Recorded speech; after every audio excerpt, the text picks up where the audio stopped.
Summer is almost over, so I thought I'd share some of the games we're using to kick off the new school year. Now, I would make the argument that almost all games have educational value. These are just the ones I'm using to kick off the school year. We're going to play other games we already have. We're going to buy new games, but these are just kind of the ones to get excited for this new school year starting. So we'll start with Happy Families.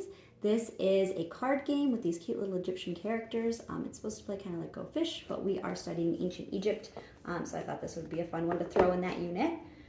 I also got Jump 3, which is a card game that works on multiples of 3, kind of as a pre-multiplication practice. So they also have a Jump 1, 2, and 4, I believe, but I thought Jump 3 would be a good place for us to start. We have, I don't know how to say this, Adsamadai, maybe? But you have these little cards with a number in the middle, and then you have to use different numbers of these outside cards in order to reach that number. So you'd use addition and subtraction, and then there are different levels. You could use 2 of the numbers or 3 of the numbers, so that might be a good kind of game for us to play in the evenings. This one I'm really excited about is Ultimatch.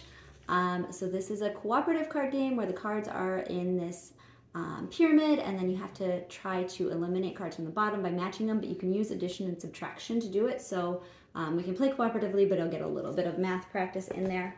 And then this one is Lucky Dog. It's a cute little dice game. You have cards, and then you have to match the dice to the cards, and I thought it would work on some addition, maybe some probabilities, just kind of a fun light one to play together.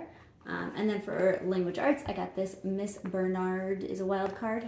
This is kind of based on those My Weird School books, which my son doesn't actually read.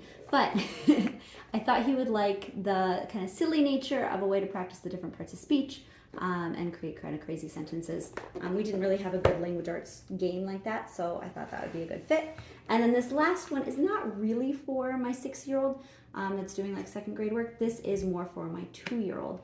But I know my 6-year-old will play with it also because he likes puzzly type games, so he'll use the pieces to kind of make the puzzles.